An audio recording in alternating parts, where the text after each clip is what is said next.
Sesuatu yang paling berbahaya di tengah umat ini sekarang adalah lemahnya keyakinan. Yang lebih parah lagi, tidak tahu apa yang harus diyakini.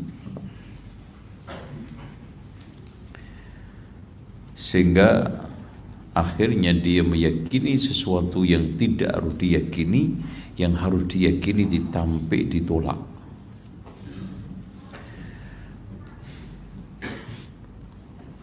Contoh aja, orang nggak sholat jamaah cuek, tapi orang nggak selamatan bermasalah. Orang nggak ikut kajian seperti ini cuek, nggak ikut sedekah bumi bisa diancam sama RT.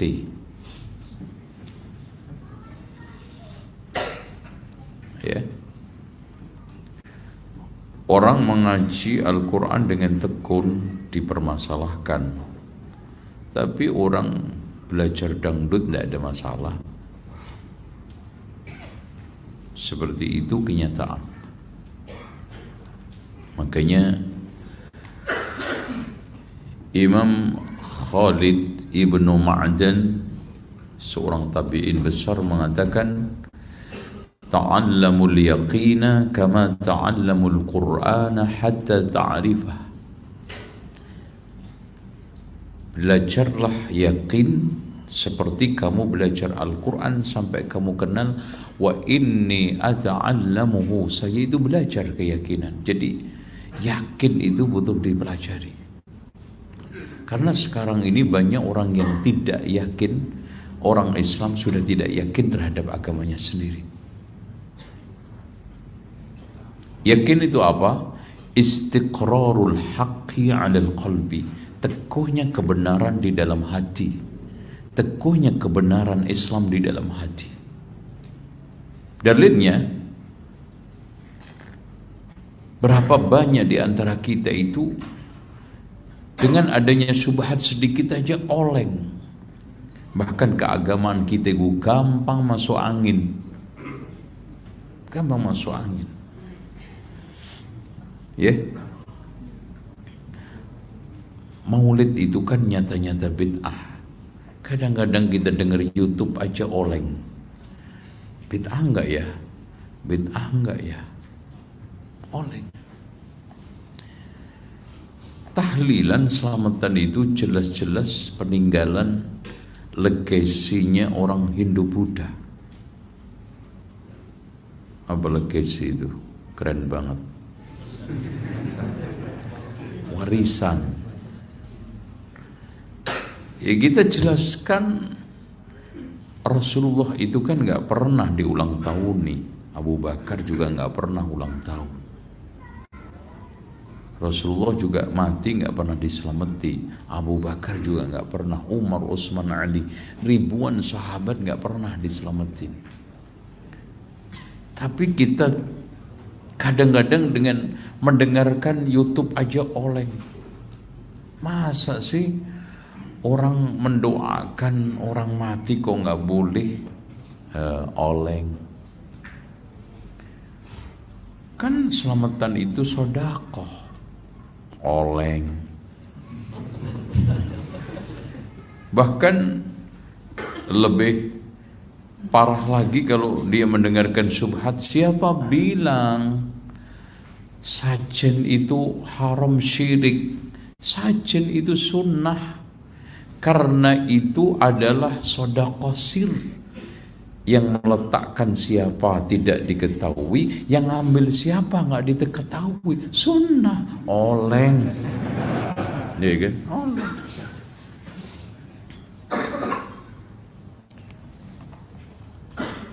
Apalagi mitoni 7 bulanan. Anak kasih dalilnya mitoni ini. Untuk biar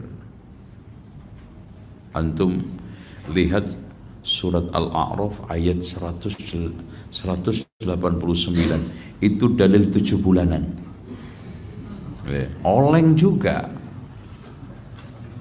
Karena syubhat itu tidak dikatakan syubhat kalau nggak mirip dengan kebenaran. Makanya bid'ah tidak dikatakan bid'ah kalau nggak mirip dengan sunnah. Itu. Huwallazi khalaqakum min nafsin wahidah wa ja'ala minha zawjaha liyaskuna ilaiha فلما تغشاها حملت حملا خفيفا فمرت به آتيتنا صالحا لئن آتيتنا صالحا لنكونن من الشاكرين. Dialah Allah yang menciptakan kamu dari jiwa, dari nafs satu, yaitu siapa? Adam. Wa ja'ala minha zawjaha liyaskuna ilaiha, dijadikan istri pasangannya supaya teduh, tenang, apa namanya? Apa sih mas? Sakinah itu dalam bahasa kita apa artinya? Enggak. Apa sih? Ya mirip-mirip, ada yang pas banget itu. Mesra. Sakinah itu mesra. Dan itu tidak harus senang terus. Loh. Orang yang tidak punya rumah hanya mengandalkan gerobak itu mesra dia. Iya, buktinya punya anak. Ya, sambil mikirnya di mana. Mesra. Makanya kemesraan itu adalah dasar daripada rumah tangga, dan kakinya adalah mawaddah warahmah. Makanya kalau sudah nggak ada kakinya nggak bisa jalan. Dan itu liyaskuna ilaiha, berarti di sini sumber inspirasi ketenangan itu perempuan. Makanya hikmahnya perempuan itu tidak diberi Allah jenggot. Ya, kan gitu. Karena tempat keteduhan, ketenangan, kemesraan. Coba kalau ada jenggotnya, itu. Nggak ada jenggotnya aja kadang kita takut sama istri. Makanya antum statusnya istiqomah, ikatan suami takut istri di rumah, istiqomah. Bahkan ada sebagian laki yang bertekuk lutut di depan istri, bahkan lebih daripada itu, ditekuk-tekuk. Parah. Nah, lo kok mati? Ketika dia menggauli hamalat hamlan khafifan famarrat bi falamma asqalat, ketika hamil sudah mulai berat, yaitu 7 bulan, mereka tafsirkan da'awallaha, mereka berdoa kepada Allah, rabbahuma, berdoa apa? Makanya 7 bulanan itu dalam rangka berdoa. La in ataitana salihan, supaya mendapatkan anak soleh. Lanakunanna minasyakirin, akhirnya syukuran. Kan? Pas toh? Ya, pas. Makanya di sini Pak, pentingnya pemahaman. Kalau setiap orang bisa nyomot Quran kemudian dia pahami, Islam yakin akan berantakan. Makanya kita harus memakai pemahaman siapa?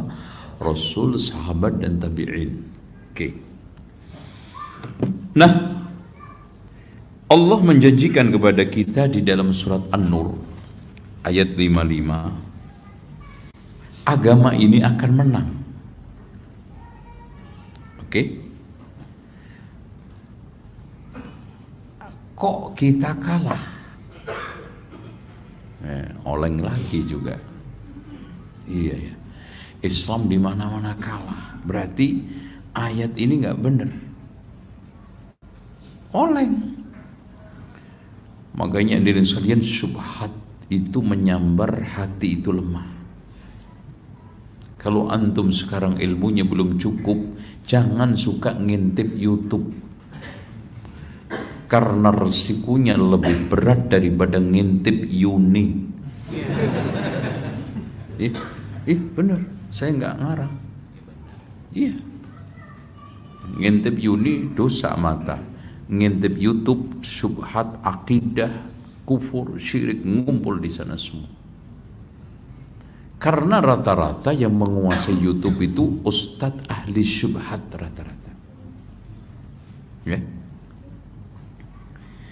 Allah mengatakan lagi juga di dalam surat Al-Hajj ayat 38, innallaha yudafi'u 'anil ladzina amanu. Allah itu membela orang-orang yang beriman. Kok di belahan sana umat Islam terbantai, terisolir, oleng lagi, loh kan gitu. Oleng, karena bahkan di dalam surat An-Nisa, وَلَنْ يَجْعَلَ اللَّهُ لِلْكَافِرِينَ عَلَى الْمُؤْمِنِينَ سَبِيلًا. Gak mungkin orang kafir itu menguasai orang-orang mukmin. Kenyataannya kita sekarang ini dikuasai orang kafir. Jangankan di negara kafir, di negara Indonesia aja dikuasai orang kafir. Oleng lagi, tuh kan? Berat. Makanya di sini perlu ngaji, perlu pegangan yang kuat yang dikatakan oleh Rasulullah apa? Taraktu fikum amrayni in tamassaktum bihima lan tadillu ba'di kitabullah wa sunnati. Aku telah tinggalkan di tengah kalian dua perkara, bila kalian berpegang teguh dengan dua perkara itu tidak akan pernah sesat selamanya. Makanya selagi antum mengaji dekat ulama, insya Allah nggak oleng. Allah juga mengatakan di dalam surat Ar-Rum ayat 47, wa kana haqqan 'alaina nasrul mu'minin. Berhak atasku, kata Allah, untuk menolong orang mukmin. Kok sekarang ini di Palestina kalah, di Rohingya kalah, oleng lagi, kan gitu. Dan di dalam surat Al-Munafiqun ayat 8, walillahil izzatu walirasulihi walil mu'minin. Izzah itu milik Allah, Rasul, orang mukmin. Ternyata hadirin sekalian sekarang orang mukmin itu mengalami kehinaan di mana-mana. Oleng lagi. Jawabannya kenapa? Orang mukmin di Palestina, di Rohingya, orang muslim di Indonesia mayoritas, tetapi kalah bukan karena kalahnya di pilpres, bukan sekarang ini partainya gak ada, bukan sekarang ini ekonominya lemah. Jawabannya cuma satu, kata Rasulullah, ju'ilas dhillatu was-sagharu ala man khalafa amri. Allah jadikan kehinaan dan kekerdilan orang yang menyelisih sunnahku. Itu saja. Sekarang hadirin sekalian, kita mendapatkan fakta. Keseriusan umat di Islam kepada agamanya sekarang ini di mana? Kecil. Bahkan mereka rata-rata pengennya agama itu yang enteng-enteng, yang enak-enak. Makanya ngaji seperti ini banyak dihindari, karena kata mereka itu dikit-dikit haram, dikit-dikit gak boleh. Gitu. Makanya dari salian pas kata Rasulullah, yakhruju dajjalu fi khiffatin minad din wa idbarin minal ilmi. Dajjal itu akan keluar pada zaman tipisnya agama manusia dan banyak berpaling dari ilmu. Makanya di dalam hadis Rasulullah SAW disebutkan, Pak, nanti pasukan Mahdi itu pecah menjadi dua. Maksudnya terbagi menjadi dua. Yang satu berperang bersama Isa, yang satunya memerangi orang-orang India. India mana? India itu mana? Loh, India mana, Pak? Mas, dulu ketika Belanda menjajah Indonesia, memberikan nama negeri ini apa? Nah, India itu Indonesia. Tuh, di akhir zaman nanti kafir semua.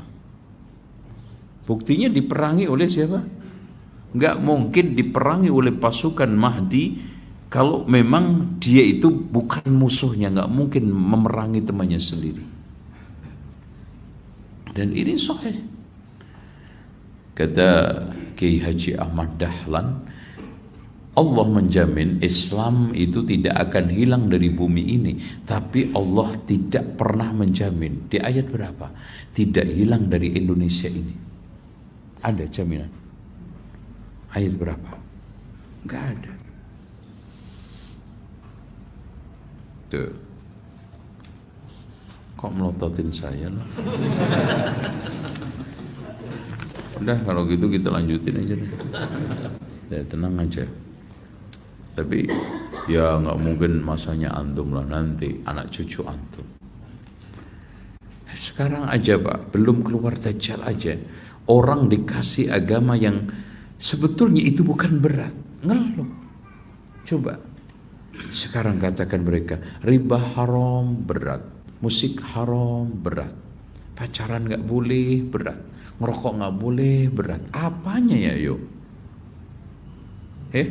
Disuruh ke masjid berat. Itu Dajjal belum keluar loh. Coba kalau keluar. Nah, sekarang kita masuk pada jam berapa ini Pak? Oh, jam 2:30 masih ya?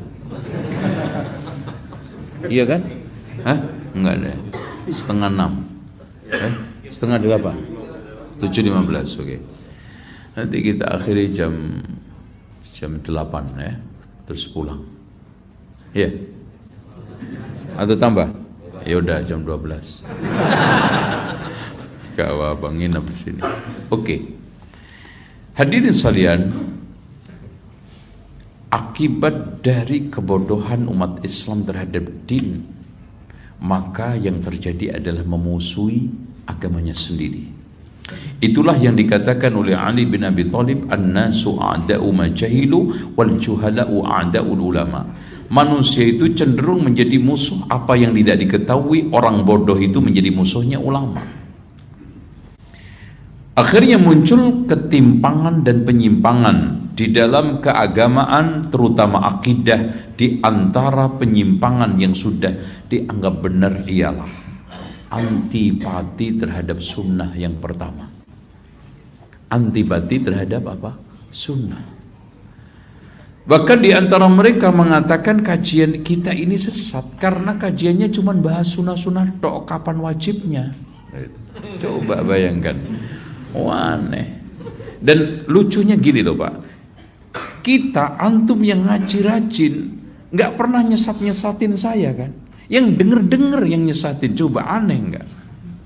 Kadang-kadang aku bingung urusan orang Indonesia itu, yang jarang-jarang ngaji cuma denger katanya paling kenceng nyesatinya. Yang hadir itu saya belum pernah mendapati itu. Karena memang rata-rata orang yang menilai miring itu memandangnya nggak utuh. Iya dong, itu logis. Orang yang tidak utuh melihat gajah, dia akan miring menilai gajah. Dia tidak utuh melihat kajian ini, dia akan miring melihat kajian ini, menilai kajian ini. Makanya Imam Asy-Syafi'i mengatakan, kam min aibin qawlan sahihan fa'afatuhu minal fahmi saqim. Berapa banyak orang yang mencela pendapat yang benar, yang baik, asal muasalnya pemahaman yang sakit. Kan banyak. Coba bayangkan ngaji seperti ini salahnya di mana? Sampai diusir, suruh nutup. Deh. Aslinya Pak, pemikiran itu diadu dengan pemikiran. Tapi zaman sekarang ini aneh, kalah dalil gelut, dalilut. Itu loh. Aneh, nggak tahu. Padahal agama apapun bentuk perbedaan, bahkan hatta antar agama Kristen dengan Islam, itu masih ada titik-titik pertemuan di mana di wilayah dialog. Dan dialog itu dasarnya apa? Argumentatif. Kemudian caranya persuasif. Kalau tidak ketemu kompromistis, udah selesai kok. Tapi kan gitu. Kalau nggak suka langsung otot yang keluar, bukan akal. Gitu. Nah, oleh karena itu di sini antipati terhadap sunnah yang dimaksud bukan daripada sepadan dari wajib, tidak, cara beragama Rasulullah.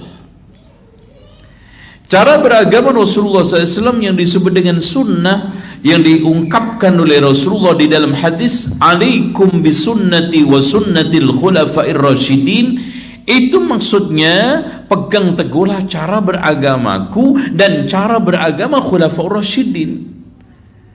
Makanya di sini Abu Bakar Al-Marwazi di dalam kitab sunnahnya beliau membagi sunnah, tata cara beragama Rasulullah itu terbagi menjadi dua.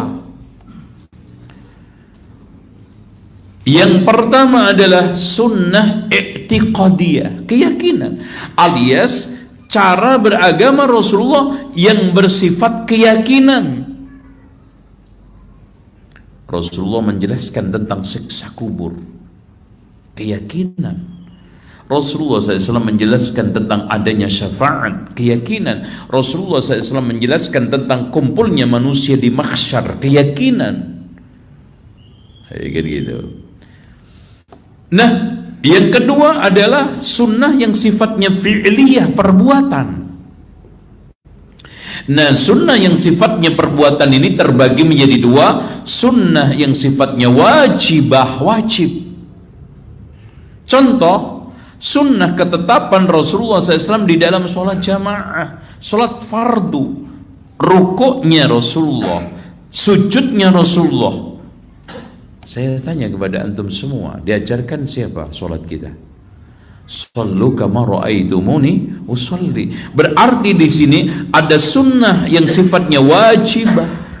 Rasulullah menjelaskan tentang tata cara haji, dan kemudian beliau mengatakan khudhu anni manasikakum, ambillah manasik dariku. Rasulullah menjelaskan tata cara di dalam haji, dari tawafnya, sa'inya. Ini sifatnya apa? Fi'liyah, perbuatan yang sifatnya apa? Wajib. Wukuf hukumnya apa?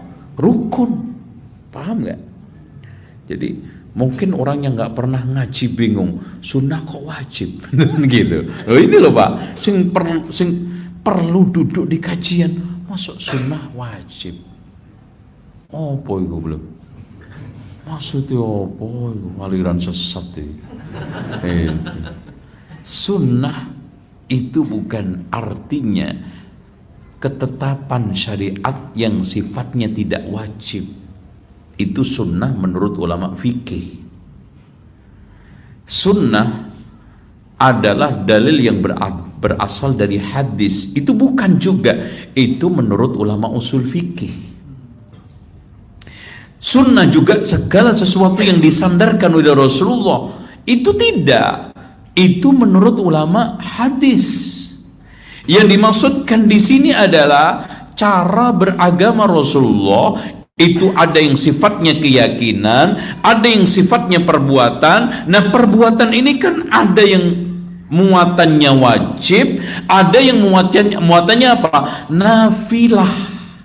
Nah, nafilah inilah yang dimaksudkan ulama fikih sunnah tidak wajib.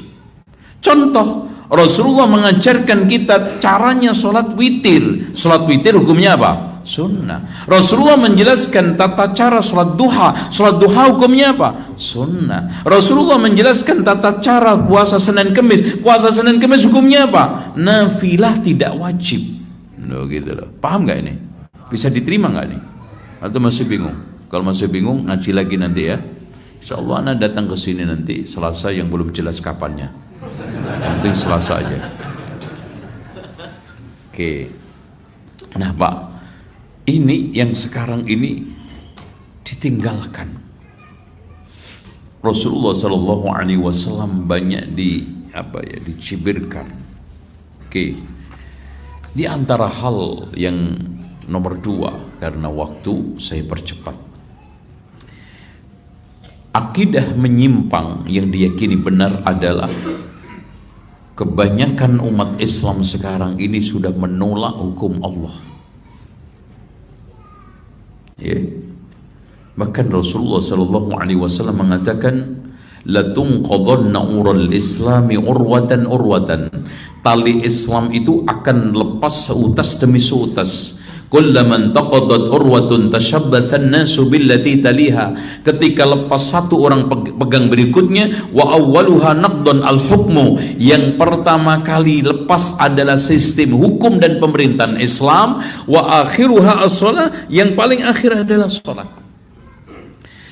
Sehingga dari sekalian dimunculkan satu gagasan yang nampak itu elegan, tetapi sebetulnya adalah membunuh sistem negara, sistem Islam, syariat Islam. Apa? Islam itu hanya mengurusi wilayah privat. Itu.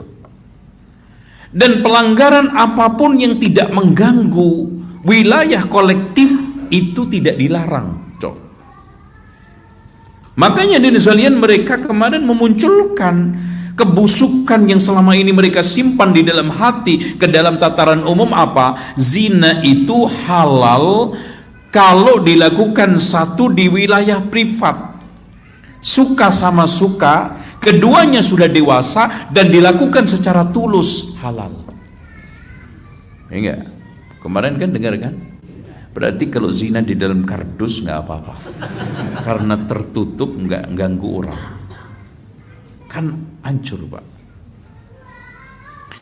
Padahal hadirin sekalian, Allah menegaskan, al-yawma akmaltu lakum dinakum wa atmamtu alaikum ni'mati wa raditu lakumul islam madina. Di antara sekian kenikmatan Islam, Allah menyiapkan ajarannya sempurna, tuntas. Kita hanya sami'na wa ata'na. Kita wilayah-wilayah ijtihad itu, Pak, bukan mengarang. Wilayah ijtihad itu hanya mengonektingkan nas dengan kejadian yang ada, yang tidak ada nasnya. Yang di sana ada kesamaan ilahnya, itu aja. Jadi mujtahid, ulama ahli ijtihad itu bukan di dalam konteks ijtihad menambah syariat, merubah agama, tetapi mencoba untuk syariat ini bisa diamalkan pada setiap keadaan, tempat dan zaman. Kenapa hadirin sekalian?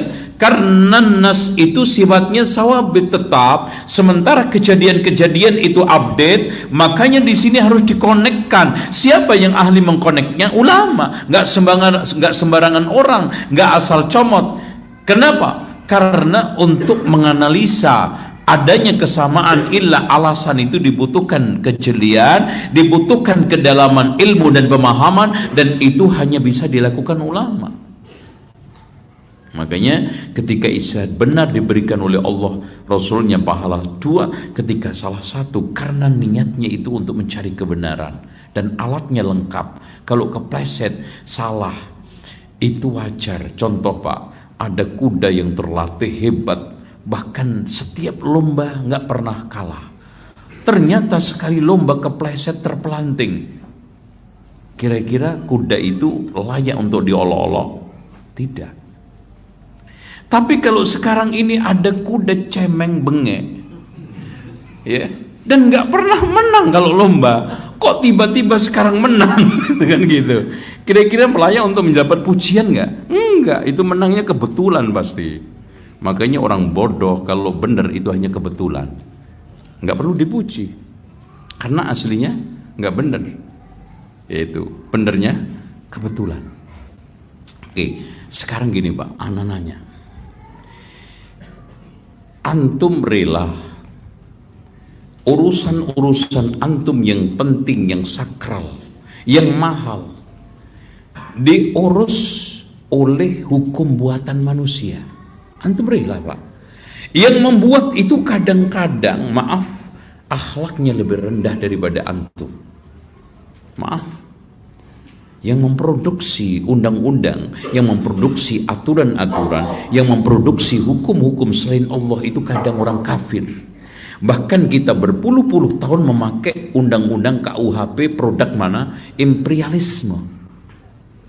Antum rela terima untuk ngatur harta kekayaan antum yang antum cari dengan susah payah, dan mengatur kemaluan istri anak antum sehingga yang haram menjadi halal. Rela antum? Subhanallah. Ini keputusan hidup apa? Sesuatu yang sakral, sesuatu yang suci, sesuatu yang mahal diatur oleh orang yang akhlaknya, nilainya lebih rendah daripada antum. Dan rata-rata produk hukum selain Allah itu produk otak yang dasarnya hawa nafsu, bukan wahyu. Sementara wa ma yantiqu 'anil hawa in huwa illa wahyun yuha. Siapa yang bicara atas dasar wahyu pasti benar, siapa yang bicara atas dasar nafsu pasti menyimpang. Makanya itu nampak sekali dalam perbincangan mereka di TV-TV itu kan, nggak pernah ketemu, yalan-yalan. Kenapa? Karena yang layak untuk menghukum itu siapa? Allah. Dan layak untuk dihukum hanya manusia. Kalau manusia menghukumi manusia pasti hancur. Pasti Pak, yang membuat hukum itu pingin orang pertama kali nggak kena jerat hukum itu, ya nggak? Ada orang yang ketika bikin hukum, aku duluan lah yang kena. Nggak ada. Makanya selalu pembuat-pembuat hukum selain Allah itu mencoba ngakal-ngakali supaya saya nggak kena. Tapi kalau yang sekarang ini Allah nggak mungkin. Terus gini Pak, saya udah azan. Sebentar ya, tenang aja ya. Jangan dinyalakan dong.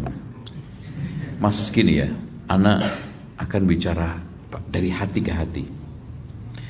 Antum ketika ingin merawat mobil antum supaya awet,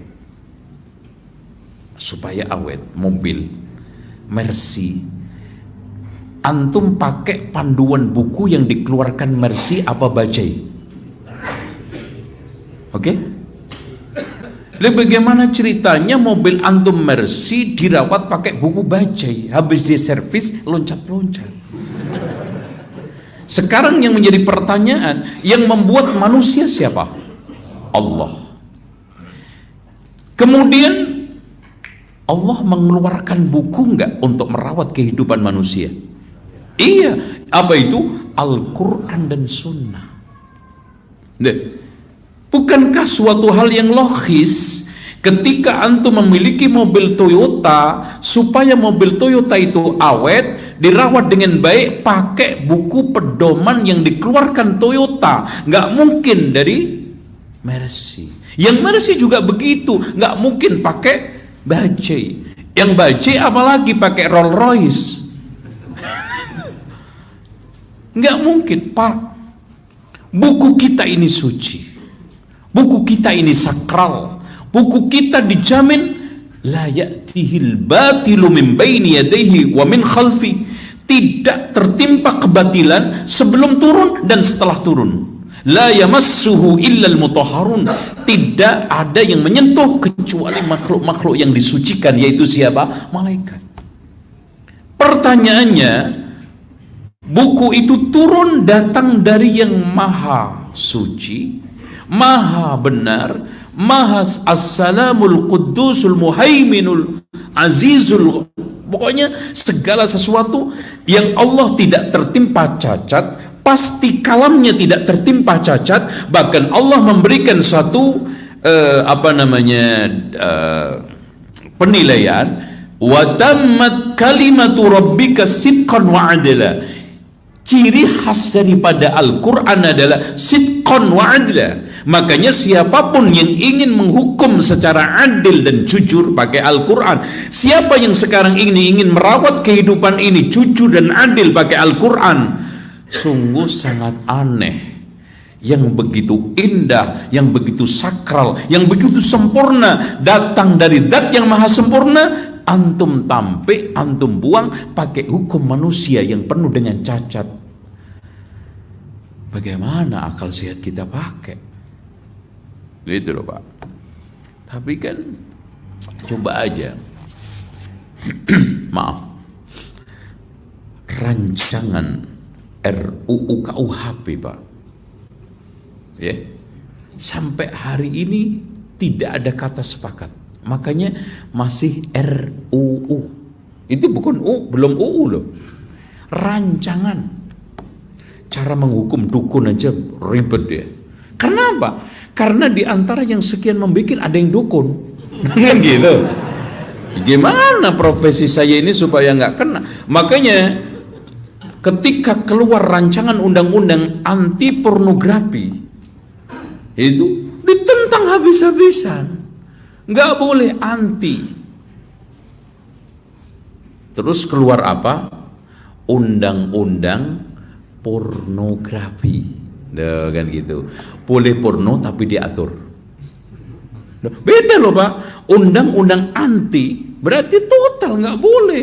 Tapi undang-undang pornografi, coba, hanya beda anti, ternyata signifikan hasilnya. Paham nggak yang gue omong ini? Ngomong apa gue? Jadi artinya gini loh, kalau pornonya itu untuk tujuan seperti seni, iklan, nggak apa-apa. Kalau ini tujuannya untuk ekonomis, nggak apa-apa. Jadi yang tidak boleh itu yang tidak ada kaitannya dengan kepentingan hajat kebutuhan manusia. Itu baru nggak boleh porno. Jadi kalau sekarang ini porno dalam rangka untuk seni, nggak apa-apa. Karena undang-undangnya undang-undang pornografi, bukan undang-undang anti pornografi. Oh, itu baru satu aja puyeng. Padahal Al-Quran, sunnah enak. Itu simple loh Pak, undang-undang pornografi di Indonesia, Al-Islam itu. Laki-laki tundukkan matamu, perempuan tundukkan matamu. Terus kemudian perempuan pakai jilbabmu dengan baik. Selesai. Udah. Lah di sini coba bayangin, dibikin undang-undang pemerkosaan begitu jelimet, tetapi hadirin sekalian, semua wanita dibebaskan untuk dandanan siap diperkosa. Ya apa itu? Bingung kan Pak? Bagaimana laki-laki tidak penasaran yang, oh jangankan yang lemah iman, yang kuat iman aja kadang eman-eman. Bukan. Apalagi yang lemah iman dengan dandanan pakaian yang seperti itu Pak. Jangankan kena angin, ditiup aja rontok. Lepas. Coba bayangin, kucing itu tidak akan berpengaruh kalau bandengnya itu ditutup. Untuk apa kita gebukin kucing? Bolak-balik kucingnya ditutup. Ya, bandengnya dibuka. Kita kejar ke sono, kucingnya mundur. Nyek, gini kan gitu. Kena. Sekarang harusnya itu inti masalahnya apa? Sumber masalahnya apa? Ikan bandeng yang dibiarkan terbuka. Bukan soal kucing, bukan soal serigala. Serigala mah serigala. Macan juga macan. Kalau nggak ada daging, mana datang ke rumah antum? Loh itu loh. Coba. Silakan adzan. Oh nanti, oke. Ana lanjutin. Sekarang akidah yang menyimpang ke berapa tadi? Oke, ketiga. Hadirin sekalian, permasalahan yang sekarang banyak menimpa umat Islam, akidah menyimpang adalah al-istihza'u was-sukhriyah, mengolok-olok, membuat agama itu sebagai tempat ledekan, olokan, lawaan. Baik itu agamanya, Alkitabnya, Allahnya, sunnahnya, Rasulnya, sahabatnya, orang mukminnya. Dan itu anehnya di Nazalian, kadang-kadang bayarannya itu hanya sekedar minta maaf. Ya, coba bayangkan dengan mudah orang mengolok-olok cadar, cingkrang, jenggot, ya enggak? Dengan mudah orang mengolok-olok orang-orang yang beriman, yang dikatakan teroris, batuk belang, jenggot panjang, katok cingkrang, hati-hati. Dengan mudah sekarang ini mencibirkan perempuan-perempuan yang pakai jilbab besar, dikatakan Batman. Ya, ya memang betul kita itu mengamalkan sunnah itu menjadi makhluk tidak berdaya.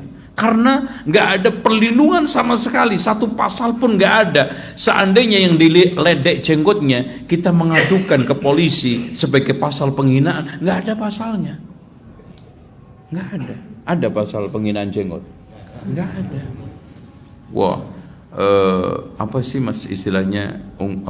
Jerat hukum ujaran kebencian itu nggak menyentuh jenggot, nggak menyentuh cadar, menyentuh konde. Anehnya konde itu dilindungi.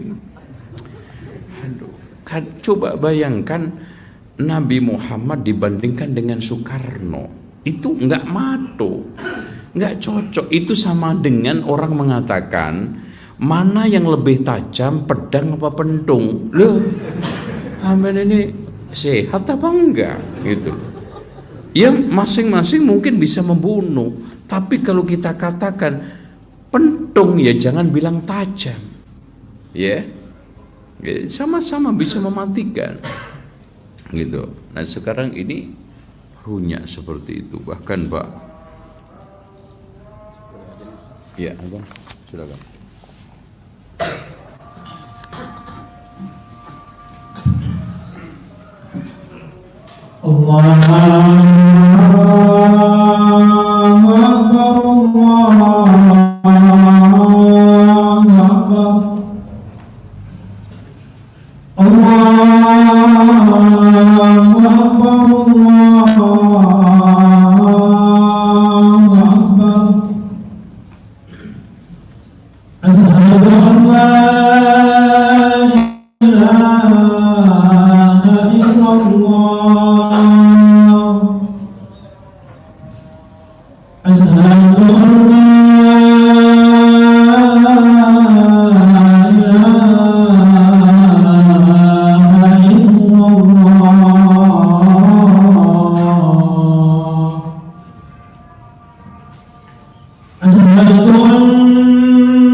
Langsung kajian. Lanjut Pak ya. Gimana lanjut ya? Baik, jam 12 kan? Oke. Pak, begini. Ada pernah kasus perang Tabuk. Jadi perang Tabuk itu menang tanpa perang. Rasulullah membawa pasukan ketika itu 45.000. Pada saat itu paceklik, sulit mendapatkan kendaraan dan perbekalan. Dan Utsman ketika itu bisa infak 900 unta bersama perbekalannya. Saat panas begitu menyengat, dan antum tahu sendiri panasnya Arab itu, Masya Allah, ketika kena angin itu pipi kayak ditampar, bisa 50 derajat. Nah, dalam perjalanan yang berat capek, sebagian orang adanya yang nyeletuk, yang katanya guyonan untuk ngisi apa ya istilahnya, perjalanan kalau jenuh itu kan ada celetukan gitu ya, apa itu namanya Pak istilahnya, apa sih? Yes, begitulah pokoknya. Saya itu tidak pernah melihat orang yang paling dusta mulutnya, paling rakus mulut ini perutnya, dan paling pengecut ketemu musuh ketimbang sahabat-sahabatnya Nabi Muhammad. Dilaporkan ke Rasulullah. Ternyata sebelum nyampe, Jibril sudah menurunkan ayat Qul abillahi wa ayatihi wa rusulihi kuntum tastahzi'un. Apakah dengan Allah, ayatnya dan Rasulnya kalian mengolok-olok? Qad kafartum ba'da islamikum. Di akhir ayat itu Allah katakan ba'da imanikum. Qad kafartum ba'da imanikum. Telah kafir setelah imanmu. Coba, orang yang sekarang ini guyonan, ya, itu saja telah dikatakan oleh Allah, qad kafartum, telah kafir ba'da imanikum. Dan ini disampaikan oleh orang awam. Bagaimana yang menyampaikan itu kelas tokoh, ustadz, kiai. Yang meledek Rasulullah itu dulu kecilnya umbelen. Kan ada itu yang ngomong gitu. Masya Allah. Dan ini adalah rangkaian yang dilakukan banyak orang, baik itu di medianya, di alam nyata dan di media. Ya. Dan hadirin sekalian, anehnya di antara mereka itu dengan gampang mengaku bahwa saya ini adalah Muslim, tapi yang toleran. Muslim, tapi yang sekarang ini apa sih Mas? Muslim yang rahmatan lil alamin. Gitu. Na'udzubillah. Ya. Kemudian saya percepat karena waktu ini. Di antara sekian penyimpangan akidah umat Islam adalah gampang menghujat sahabat Nabi. Oke. Jadi di antara mereka Pak, ada yang gampang dengan mudah mengatakan, meremehkan Aisyah, meremehkan Abu Hurairah, meremehkan sahabat ridwanullahi alaihim. Dan mereka itu terpengaruh dua. Kalau tidak orang Syiah, terpengaruh dengan orientalisme. Kenapa hadirin sekalian? Tujuan mereka seperti yang dikatakan oleh para ulama. Kenapa mereka itu menjadikan sahabat Nabi itu sebagai sasaran? Karena sahabat itu adalah pembawa risalah terdepan setelah Rasulullah. Kalau mereka itu kafir atau sesat, tidak patut untuk diambil ilmunya. Bagaimana ilmu yang datang dari mereka semuanya ini? Ya. Makanya mereka inginnya membabat Al-Quran dan Sunnah lewat distributornya. Kalau sekarang agen-agennya dijelek-jelekkan, distributornya dijelek-jelekkan, pasti barang yang dijual itu akan diragukan oleh konsumen. Itu logis. Makanya dia dengan tegas mengatakan, sepeninggal Rasulullah hampir semua sahabat murtad kecuali 4. Makanya di antara para ulama mengatakan, ya, Syiah itu lebih parah daripada Yahudi Nasrani dalam sisi-sisi tertentu. Kenapa? Kalau antum datang kepada Yahudi, tanya, wahai orang Yahudi, siapa manusia termulia di kalangan umatmu? Pasti mereka akan menjawab sahabatnya Nabi Musa. Dan kalau antum tanya kepada orang Kristen, siapa orang yang paling termulia di kalangan kalian? Mereka akan menjawab sahabatnya Nabi Isa. Tanyakan kepada orang Syiah, yang paling terjelek di antara umat ini siapa? Sahabatnya Nabi. Dalam arti Nabi Muhammad itu sebetulnya gagal di dalam mendirikan madrasah, gagal di dalam dakwahnya, gagal di dalam mendidik, gagal di dalam menyampaikan syariat Islam. Itu intinya. Makanya di sini Rasulullah Sallallahu Alaihi Wasallam melindungi jauh-jauh hari dengan menegaskan, la tasubbu ashabi, jangan kamu menghujat sahabatku. Wallahi, demi Allah, lau anna ahadakum anfaqa misla Uhudin dhahaba ma balagha mudda ahadihim aw nusayfahu. Demi Allah, jika di antara kalian menginfakkan segede gunung Uhud berupa emas, tidak akan menyamai satu mudnya, bahkan separuh mud dari yang diinfakkan oleh sahabat. Kenapa? Karena mereka berinfak dengan dasar iman dan takwa yang bagus. Mereka berinfak dengan keikhlasan dan ketulusan. Mereka berinfak didasarkan atas kelurusan dan kebaikan akidah. Makanya kata Ibnu Mas'ud, man kana minkum muta'assiyan, barang siapa yang ingin menjadikan seorang sebagai suri tauladan, falyata'assa bi ashabin nabi, hendaknya menjadikan para sahabat Nabi sebagai suri tauladan. Alasannya 3. Fa innahum abarrul ummati quluba, dia itu orang yang paling baik hatinya, maksudnya iman dan takwanya. Wa a'maquha ilma, paling dalam ilmunya. Wa aqalluha takallufa, paling sedikit penyimpangannya. Kenapa? Karena kalau mereka itu salah, langsung ditegur oleh Allah dan Rasulnya. Jangankan sahabat, Pak, Rasulullah salah aja langsung ditegur Allah, nggak nunggu entar apalagi besok. Abasa wa tawalla, ketika Rasulullah Shallallahu Alaihi Wasallam saat menyambut tamunya pilih kasih. Abasa wa tawalla an ja'ahul a'ma. Itu. Makanya kalau kita ditanya, Al-Quran itu nggak pernah salah, sunnah yang sahih juga nggak pernah salah. Tapi kenapa banyak sekte yang pakai Quran sunnah, mereka tetap sesat?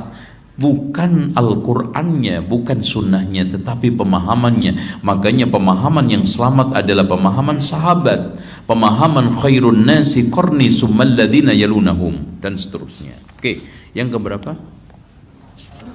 Yang keempat. Nah ini Pak, penyimpangan di dalam asma wa sifah. Ini kalau kita bahas satu pertemuan cukup. Sekarang Pak, maaf, telah terjadi penyimpangan cukup dahsyat terhadap iman asma wa sifah. Di antara mereka hanya memahami sebagai bentuk lagu, ya, yang dilakukan di beberapa suasana yang dianggap itu sakral. Di antara mereka hanya sebagai alat untuk pujian, untuk menunggu sholat dikomatin. Di antara mereka kalau seandainya berusaha untuk mempelajari, hasilnya adalah hasil yang sangat jauh daripada Al-Quran dan Sunnah. Ya, Pak, maaf, kalau seandainya antum ditanya Allah ada enggak? Oke, terus di mana? Nah, baru bingung. Jawaban umat Islam menjadi 4. Ada yang mengatakan Allah itu di hati saya. Coba, besaran Allah apa antum jadinya? Padahal jangankan zat Allah, wasi'a kursiyyuhus samawati wal arda wa la ya'udu hifdhuhuma. Kursi dikatakan oleh Abu Musa al-Ash'ari dan juga riwayat sebagian dari Ibnu Abbas, letak kakinya Allah itu lebih luas daripada langit dan bumi. Bagaimana kita bisa membenarkan Allah di hati saya? Itu sama aja juga ngomongnya nggak perlu kita mempersoalkan jenggot, yang penting hati jenggot dulu. Masya Allah, hati jenggotan aneh. Yeah. Yang kedua, kalau ditanya Allah di mana, Allah itu tidak di luar alam, juga tidak di dalam alam. Terus di mana? Ya di mana-mana. Nah, gitu. Makanya dari sekalian, sebetulnya kalau kita usut dengan benar, pernyataan yang mengatakan Allah di mana-mana itu sumbernya adalah dari filsafat, kemudian ditransfer ke Islam oleh Jahm bin Safwan yang melahirkan aliran Jahmiyah. Alasannya apa? Karena Allah itu tidak menempati suatu tempat, karena Allah itu tidak bisa diisyarati sehingga menempati suatu arah, sehingga cukup Allah itu di luar alam juga enggak, di dalam alam juga enggak. Ketika ditanya kalau begitu di mana? Allah di mana-mana, supaya Allah itu tidak menempati suatu tempat, padahal di mana-mana itu juga tempat. Ya, tempat enggak? Bukankah sekarang ini kita kalau ditanya mereka, oh di mana-mana, Mas, di mana-mana itu kan juga tempat. Oh, tempatnya Allah itu tidak seperti tempatnya manusia, gitu nggak? Loh, kenapa antum tadi muter-muter? Mendingan tadi kita mengikuti Al-Quran dan Sunnah. Allah bersemayam di atas arsy. Semayamnya Allah tidak seperti semayamnya. Lah selesai. Kan? No, kan? Udah selesai bener. Ada lagi yang mengatakan enggak, istawa itu artinya kita artikan menguasai. Karena kalau istawa itu mirip seperti manusia. Istawa artinya irtafa'a wa'ala, tinggi dan di atas. Kalau Allah di atas aras berarti mirip dengan manusia di atas kursi. Kita jawab, laisa kamitslihi syai'un wa huwas samiul basir. Semayamnya Allah itu tidak seperti semayamnya manusia. Dari sinilah hadirin sekalian, di dalam iman kepada asma wa sifat, ahli sunnah wal jamaah menetapkan apa saja yang ditetapkan oleh Allah di dalam Al-Quran dan Rasul di dalam Sunnah terkait asma wa sifat, tanpa tahrif penyimpangan, tamsil menyamakan, takyif membayangkan, dan tasbih menyerupakan, ilhad melakukan berbagai macam penyimpangan-penyimpangan. Tuh. Oleh karena itu hadirin sekalian, sebetulnya gini, di dalam masalah iman asma wa sifat, ahli sunnah wal jamaah menetapkan kayak gini, isbatun bila tamsil, menetapkan tanpa menyerupakan, ya, isbatun bila tamsil, wa tanzihun bila ta'til, menyucikan tanpa mengingkari. Makanya ahli sunnah wal jamaah di dalam menetapkan nama dan sifat Allah, terutama sifat Allah, itu tengah-tengah antara mu'attilah dengan musyabbiha. Mu'attilah itu mengingkari, musyabbiha itu menyerupakan. Kapan kita itu mu'attilah, kapan itu musyabbiha? Dalam masalah menetapkan gitu akan ada dua, menetapkan makna dan kaifiyah. Kalau sekarang menetapkan makna tanpa menetapkan kaifiyah, itu ahli sunnah. Kalau sekarang kita itu mengingkari makna dan mengingkari kaifiyah, itu mu'attilah. Tapi kalau menetapkan makna dan kaifiyah, itu musyabbihah. Ahli sunnah wal jamaah hanya menetapkan makna, tidak menetapkan kaifiyah. Maksudnya, secara makna istiwa itu jelas. Bagaimana semayamnya Allah? Wallahu a'lam. Secara makna wajah itu jelas, tapi bagaimana wajahnya Allah? Kaif? Wallahu a'lam. Itu maknanya. Sekarang gini Pak, kenapa kita itu tidak menetapkan kaifiyahnya sifat Allah? Kenapa? Alasannya karena kita tidak bisa menemukan zat Allah. Mas, bagaimana kita itu bisa mensifati suatu sifat, zatnya aja nggak tahu. Contoh gini, antum tiba-tiba cerita, ini ada jin datang 5 ini, oh lagi turun dari mobil, udah dia jalan ke masjid, duduk di pojokan. Bagaimana antum bisa cerita turun dari mobil, jalan ke sini, kemudian duduk di pojok? Zatnya jin aja nggak ngelihat. Begitu juga, makanya di sini ada sekalian, kita hanya bisa menetapkan apa yang ditetapkan oleh Allah dan Rasulnya, menafikan apa yang dinafikan oleh Allah dan Rasulnya. Kalau tidak ada penetapan dan penafian, kita sukut dim. Contoh, Allah mendengar, kita tetapkan. Allah tidak tidur, kita tetapkan. Allah punya mata, punya alis nggak? Bentar dulu, jangan ngomong enggak gitu loh. Ini maksud saya. Sekarang anak tanya sama antum, Allah punya tangan, punya kuku enggak?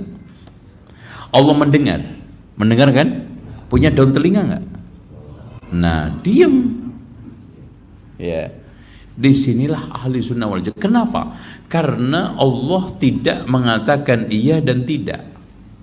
Maka ahli sunnah wal jamaah berprinsip sebagaimana prinsip salafun saleh dari kalangan sahabat dan tabi'in, amirruha kama ja'at bila kaifin, jalankan apa adanya tanpa menanyakan bagaimana. Contoh, Allah turun ke langit dunia, udah antum imani turun, jangan antum otak-atik pakai otak, terus naiknya kapan? Kan ini malam terus berganti kan, nih kan nggak pernah hilang kan malam ini kan, terus ini Allah turun. Terus kemudian kalau Indonesia habis malam nanti kan ke barat, Aceh, Mekah, kan nggak pernah naik gitu. Terus turunnya naiknya kapan? Gimana Mas kalau ada yang nanya seperti itu? Mas, antum bayangkan tadi besarnya Allah, ya, arasnya yang seperti itu, kursinya yang seperti itu. Kira-kira kalau turun butuh naik nggak?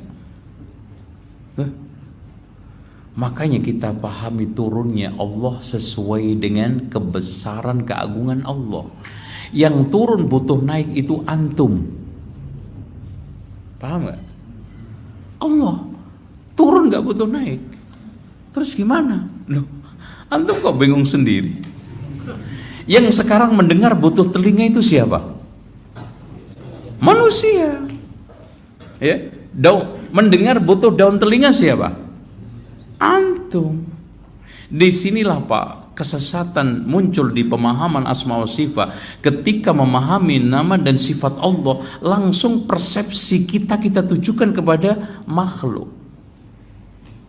Harusnya kita pahami, kita imani sesuai dengan kebesaran dan keagungan Allah, tanpa tahrif, ta'til, tamsil, tasbih, ilhad.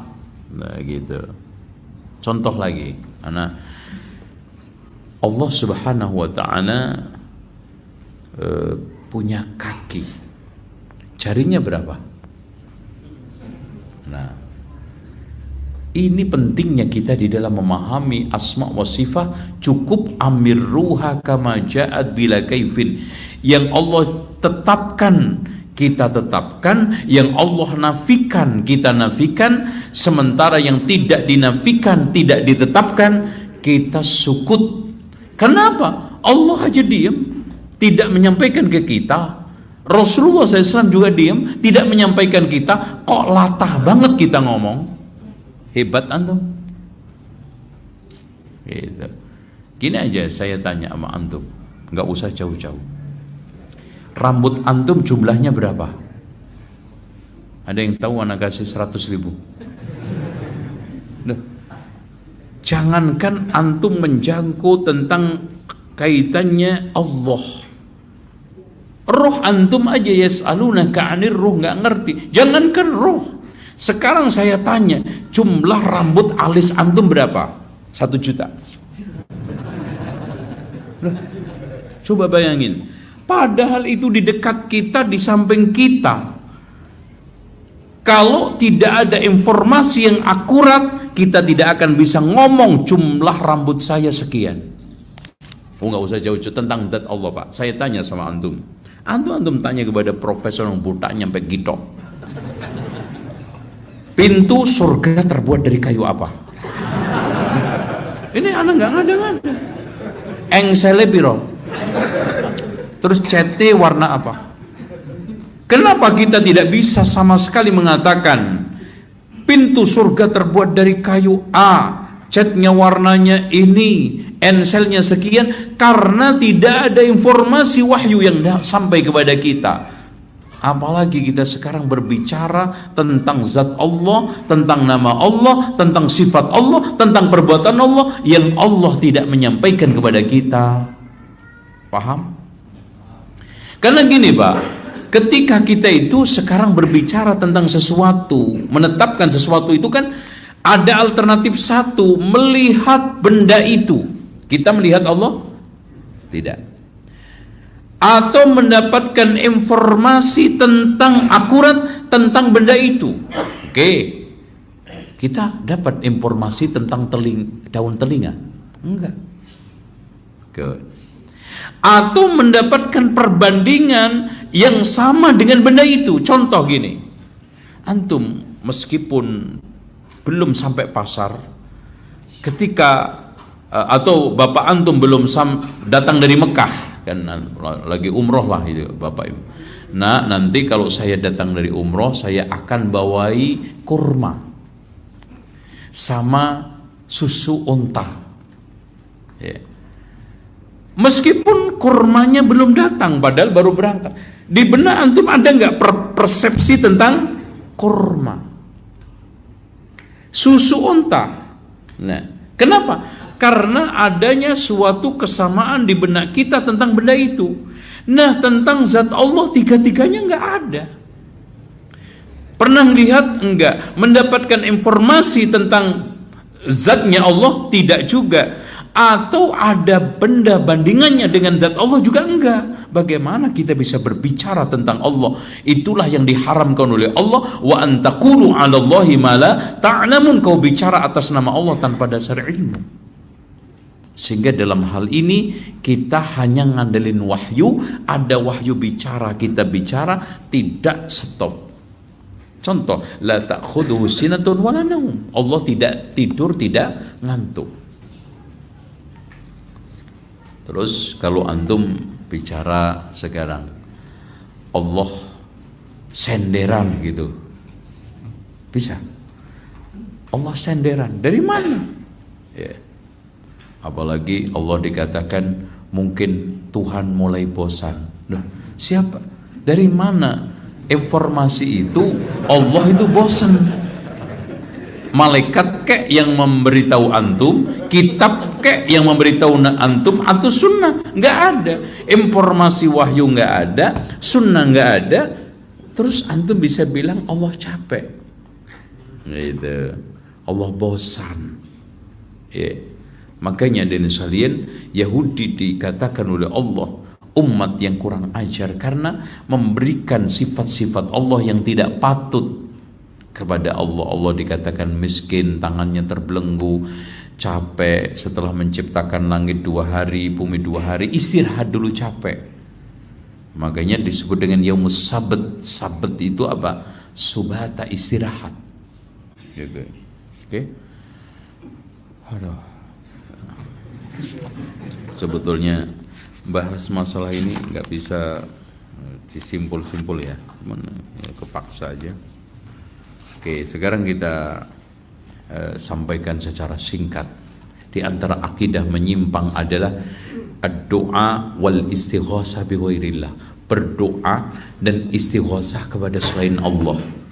Ada yang kepada malaikat, ada yang kepada nabi, ada yang kepada keramatan, ada yang kepada kuburan. Bahkan ada di antara mereka sampai tanah kuburan itu dicampur kopi brik, ya, diyakini sebagai barokah, masya Allah ya. Dan ini sudah bingung ya, orang mencari kekayaan di tempat angker, datangi kuburan. Saya nggak habis pikir, jodoh agak lambat datang ke kuburan, rezeki agak seret datang ke keramatan.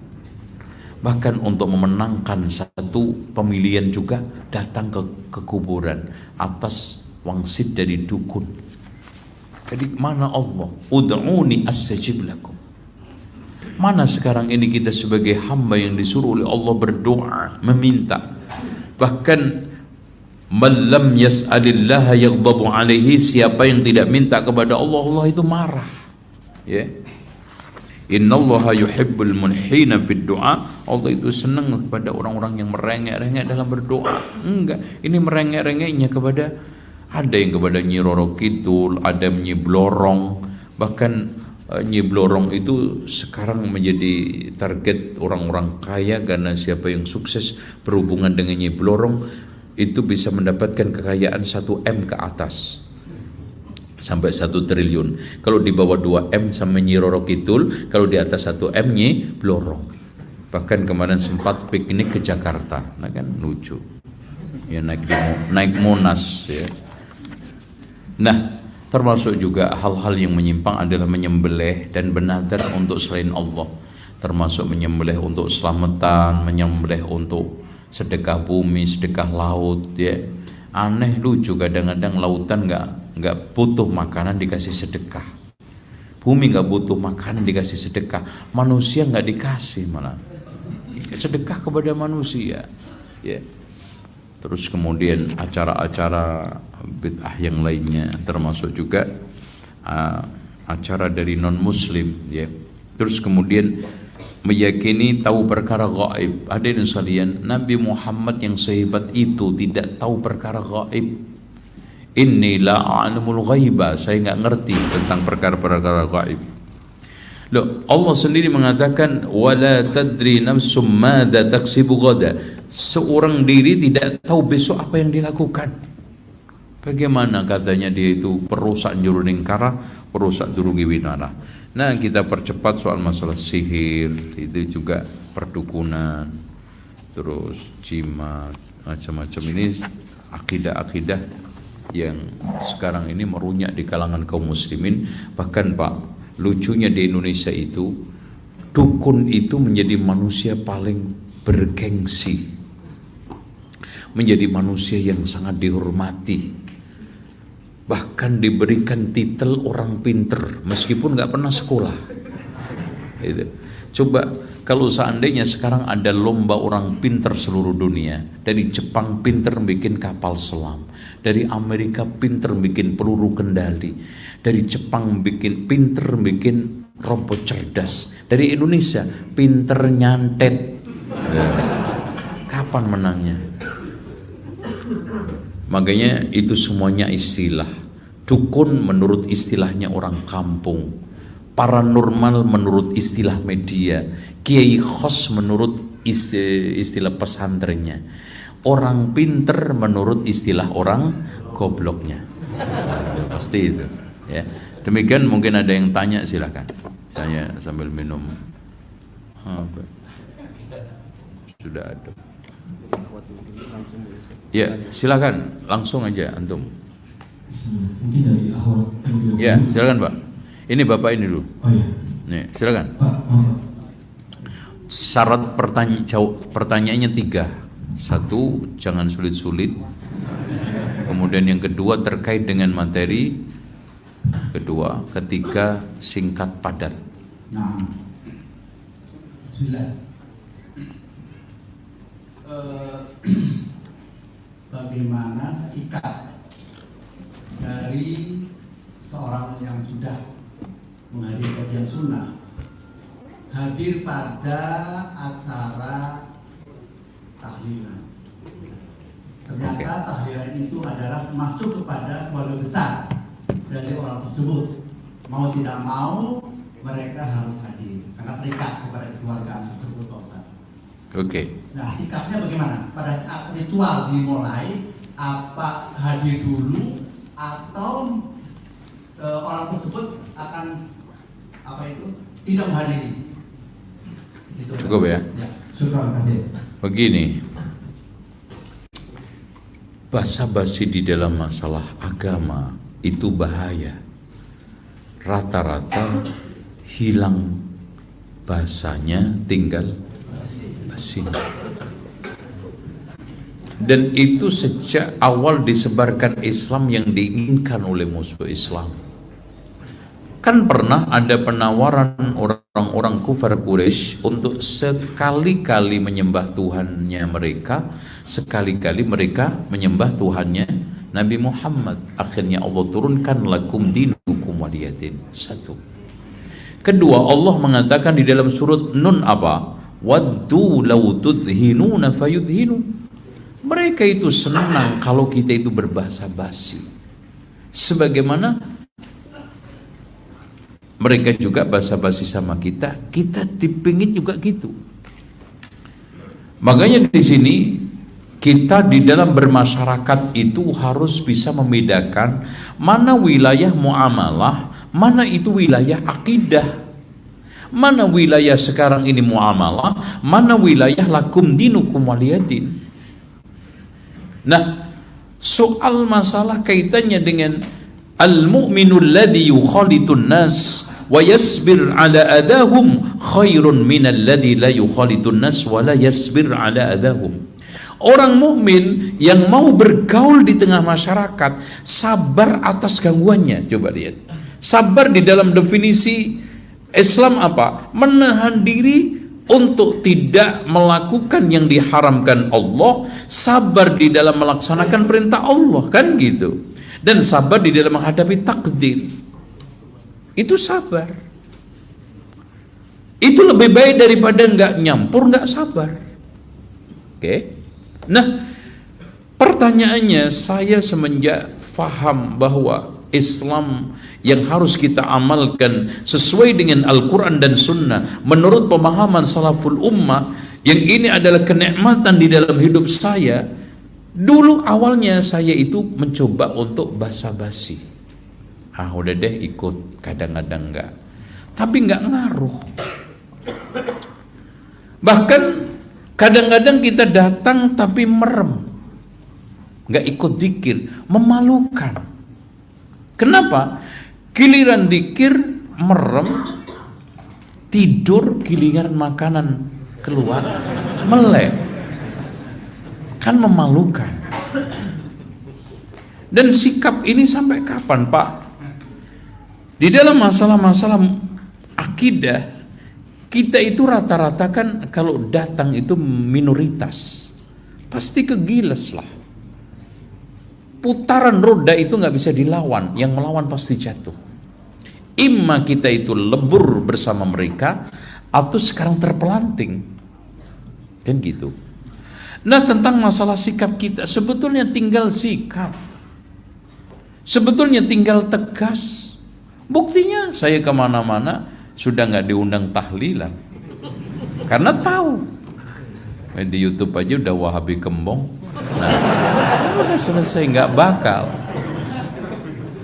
Bahkan kalau di Jawa Timur julukannya Wahabi tengi, kalau di Jawa Barat Wahabi mutlak. Kalau di Aceh kembang Wahabi mungkin gitu, mungkin ya. Akhirnya Pak, dibutuhkan sikap. Kalau sikap ini ada 3, sikap seorang yang tahu dalil. Bilangin aja ketika diundang, Pak mohon maaf, Dek mohon maaf, Mbak mohon maaf, Mas, dulur-dulur, paman, terserahlah. Saya di dalam hal ini meyakini bahwa tahlilan selamatan itu tidak ada dasarnya dari Al-Quran dan Sunnah. Kita jelaskan dalil-dalilnya. Surat karena Ustadz. Lah soal nanti reaksi, ya itu hak dia. Udah loh, nggak datang ceramah, diam. Kan reaksi macam-macam, tapi kita sudah mengawali tegas. Alhamdulillah. Dengan tegas kita bawa keluarga, istri, anak ke Jawa Timur pakai cadar. Pertama, ya diolok-olok. Kedua, dipelototin. Ketiga, keempat, ya cuek sekarang. Ada. Paling juga begitu. Udah. Ketika antum tegas, itu antum akan dinilai. Mas gini loh mas.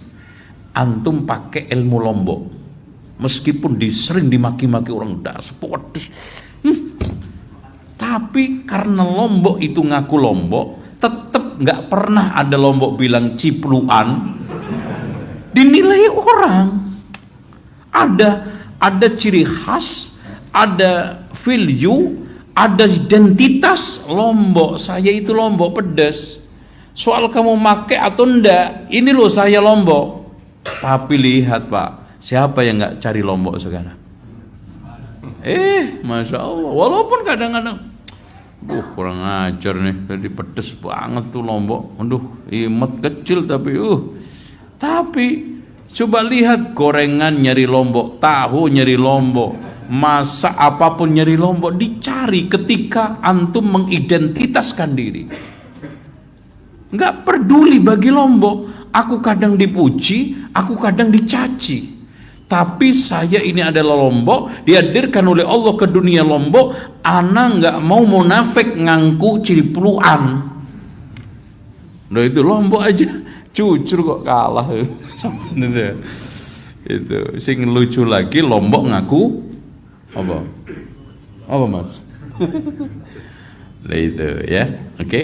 Terus kalau antum nggak bisa berdalil, maka tahapan yang ketiga, alasan Pak, mohon maaf Pak, saya menghormati keyakinan Bapak sebagai keyakinan, dan ini dijamin Pancasila Pak. Kan gitu, pakai Pancasila.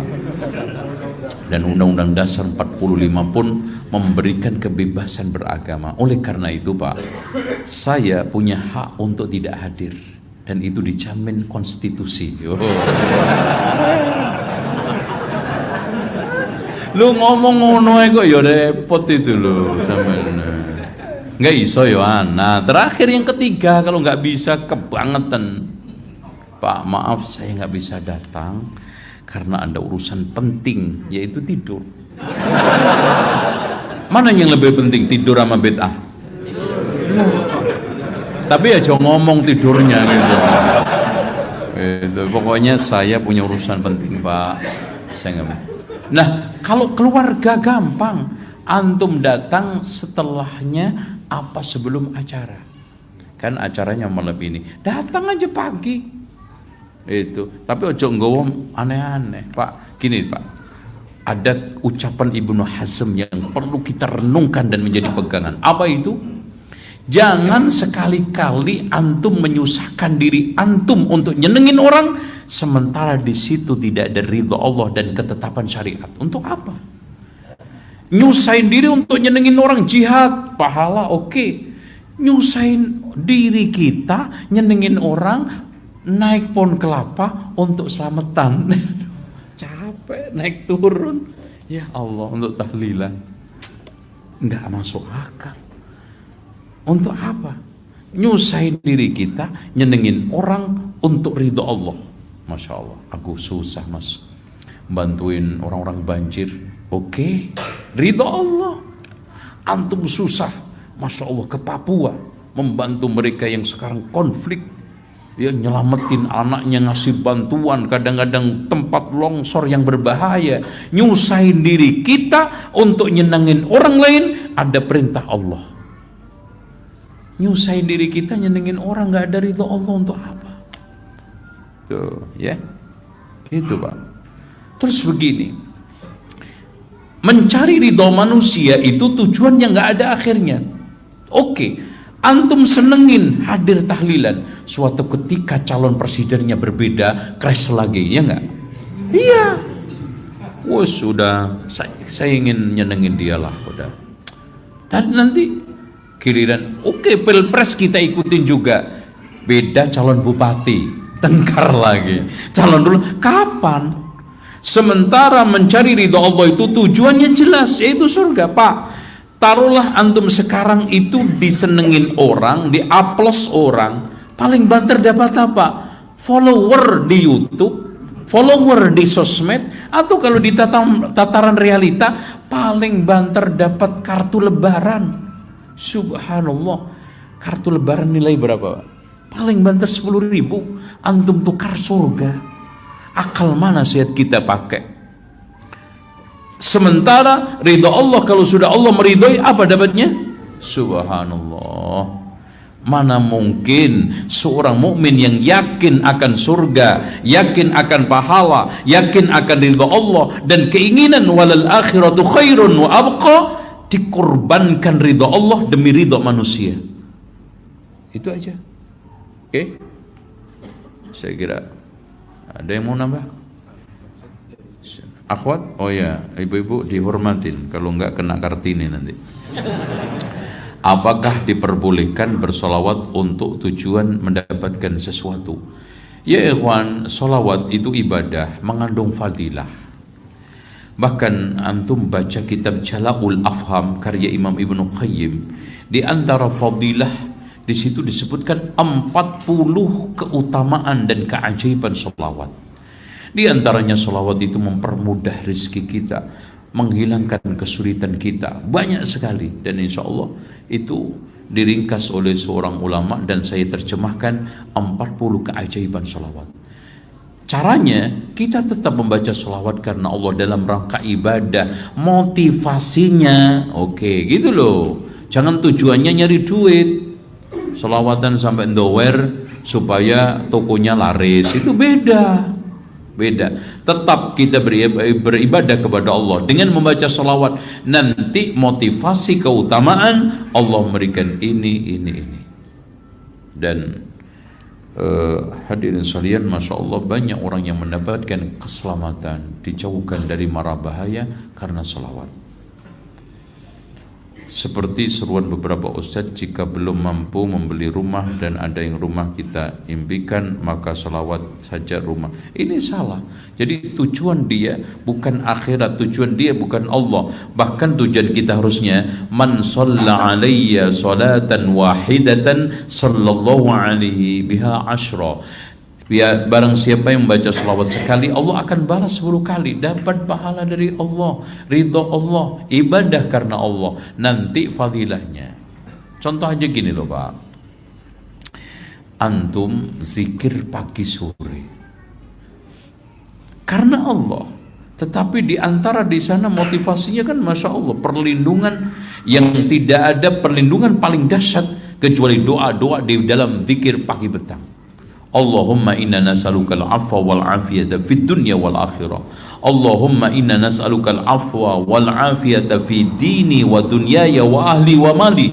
Allahumma astur aurati wa amin rawati. Coba amankan dari seluruh yang membahayakan, menakutkan saya, dan seterusnya. Itu fadilah. Kalau kuburan orang tua enggak dikunjungi, enggak diziarahi, gimana kalau hilang? Ya sudah, biar nanti untuk ngubur orang lain. Sekarang saya tanya buat antum semua, untuk apa kuburan orang tua antum jaga? Fadilahnya apa? Enggak ada. Menghormati kuburan selagi itu masih layak untuk dipakai kubur, silakan. Tapi kalau sekarang sudah lama, hilang siapa dia, siapa statusnya di kuburan itu, ditindih lagi, nggak ada masalah. Jangankan yang sudah lama, Pak, ngubur orang dalam satu lubang 3, 5, 10 orang aja boleh. Makanya disinilah pentingnya bagaimana kita itu mengajarkan sunnah-sunnah kepada orang penggali kubur. Karena sayangnya penggali kubur ini kurang kita dekati. Padahal dia itu beramal amalan yang sangat besar. Dalam hadis Rasulullah, coba bayangkan, siapa yang menggali kuburan kemudian didalamkan, maka Allah akan berikan pahala, dijalankan jariyah pahala seperti membangunkan rumah dia sampai kiamat. Jadi pahala orang yang menggali kubur sampai dalam itu seperti membangunkan rumah untuk orang yang digalikan itu sampai kiamat, pahalanya besar. Coba, tapi kan kasihan mereka kadang-kadang hanya profesi sesaat. Makanya kita terus kemudian ketika ada tulang, ya, ketika ada tulang berserakan, itu nggak apa-apa. Yang digali itu bekas kuburan, caranya tulangnya itu dikumpulkan, dikubur bersamanya. Itu sudah ada di dalam kitab-kitab fikih para ulama, bagaimana adab tata cara ketika kita itu menggali kuburan menemukan tulang-tulang manusia, dikubur lagi, jangan dibuang keluar. Karena Rasulullah SAW mengatakan, kasru idhamil mayyit ka kasri hayya, memecah merusak tulang belulang orang yang sudah mati sama dengan hidupnya, maka kehormatan muslim mati hidup sama. Walaqad karramna bani Adam, dalam keadaan hidup dan mati. Nah, itu ya. Terus apa lagi? Soalnya kalau saya ziarah kubur carinya yang paling dekat saja. Mas, ini adalah sesuatu kekeliruan. Kalau ziarah kubur itu cuma mencari orang yang kita tuju, nggak apa-apa. Kita mengunjungi kuburan orang tua kita, tapi kalau sudah masuk ke kuburan doakan semua. Assalamualaikum ya ahlad diyar minal mu'minina wal muslimin. Semua enggak? Semua. Nas'alullah lana wa lakumul afiyah wa inna insyaallah bikum lahikun, dan seterusnya, gitu ya. Jangan cuma datang ke kuburan maknya tok, seakan-akan datang ke kompleknya gitu, karena tetangga kanan kiri itu kan nggak ada hubungan dengan saya, jadi nggak diurusin. Tidak, bahkan kita datang ke situ, ke kuburan itu untuk tujuan 4. 1, mengucapkan salam. 2, mendoakan. 3, muhasabah. 4, mengingat akhirat. Makanya Rasulullah mengatakan, zurul kubur fa innaha tudzakirul akhirah. Ziarahlah kubur karena itu mengingatkan akhirat. Tuh ya. Masih bisa lanjut nggak nih? Ustadz, saat ini saya punya teman baik dan beliau ini orang yang dihormati di kampung karena sebagai ustadzah. Namun saya baru tahu kalau beliau mengikuti kajian Syiah secara rutin dan bahkan mengajar juga warga. Saya sudah bicara dari hati ke hati dengan beliau, bahkan Syiah itu akidahnya beda, dan saya bilang ajak di mana ini? Yang saya resahkan dalam hati, beliau sudah mulai mengatakan masyarakat awam untuk ikut kajian Syiah. Nasallallahu alafiyah. Memang begini, saya katakan di Indonesia itu sangat rentan orang itu tercemar. Makanya hidup di Indonesia itu sering saya umpamakan seperti roti bolu disimpan di tong sampah. Kemungkinan besar bersih atau tercemar. Dan ketercemaran itu sangat mudah lewat pergaulan di kantor, lewat pergaulan komunitas, lewat pergaulan reuni-reunian, dan bahkan juga di perkampungan. Bahkan saat-saat orang itu minus rohaninya pada titik nadir, siapapun yang bisa menyelamatkan akan dijadikan sebagai sumber inspirasi. Kalau kebetulan ahli sunnah, oke. Kalau tidak, disitulah. Oleh karena itu hadirin sekalian, kita sebagai ahli sunnah ini harus rajin dakwah, harus semangat dakwah. Makanya Pak, sebetulnya umur ini demi hari itu bertambah tidak lincah. Cuman kadang-kadang mikir, ya Allah, bagaimana dakwah di perkampungan, dakwah di pelosok-pelosok, yang di Papua, yang di Tapanuli, yang di Toraja. Ini kita harus pikirkan, kalau enggak Islam itu hilang. Dan tolong diperhatikan, agama itu bertahan tidak bukan karena benernya, karena semata-mata semangat dan kemauan pemeluknya untuk menyiarkan, meskipun sesat Pak. Kalau mereka itu semangat menyiarkan, dapat pengikut, gitu. Apalagi berkumpul dengan apa? Uang, harta. Oh, itu lebih cepat lagi. Makanya miskin itu hampir dekat dengan kekufuran. Makanya Rasulullah mengatakan di dalam doanya, Allahumma inni a'udzubika minal kufri wal faqri. Dekat. Apalagi agama orang awam itu masih di perut. Perutnya kenyang, imannya kuat. Perutnya lapar, masuk angin iman.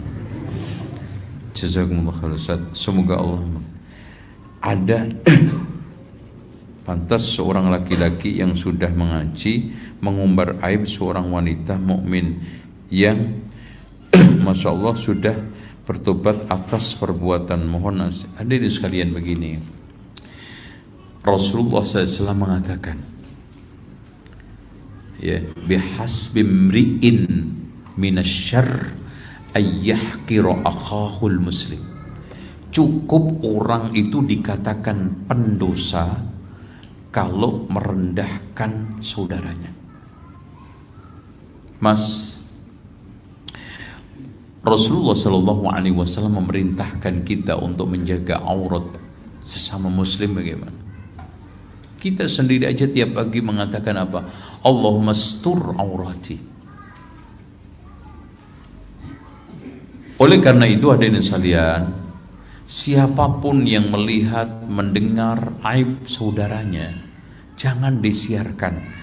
Karena Anda membantu menghinakan, membantu iblis, syaitan untuk menghinakan saudara antum. Dengan demikian, ketika antum kewajiban seorang muslim kepada muslim, ketika melihat aib, antum tutupin. Ya, antum tutupin. Karena hanya ciri orang-orang yang dikatakan oleh wala tud'il mukadzibin waddu law tudhinu fayudhinun wala tuti' kulla halafin mahin hammazim masya'im binamim manna'il lil khairi mu'tadin athim utullim ba'da dzalika zanim. Itu sifatnya orang pendusta. Oleh karena itu hadirin sekalian, pesan para ulama, jika sampai kepadamu tentang aib saudaramu, bikin tuli telingamu, bisu mulutmu, dan hanya pandai mengucapkan kebaikan dan mendengarkan kebaikan. Dan Abu Kilabah mengatakan, jika ada suatu berita keburukan tentang saudaramu, cari 1000 alasan untuk menutupinya. Suatu praktek yang sangat indah yang dilakukan oleh Abu Ayyub Al-Ansari kepada istrinya. Siapa istri Abu Ayyub? Ya pasti Ummu Ayyub, Pak. Gitu aja pakai mikir antum. Ya sama, antum ditanya istrinya Abu Salamah siapa? Ummu Salamah pasti. Istrinya Abu Darda siapa? Ummu Darda pasti. Gitu. Istrinya Abu Hurairah siapa? Oh, tak.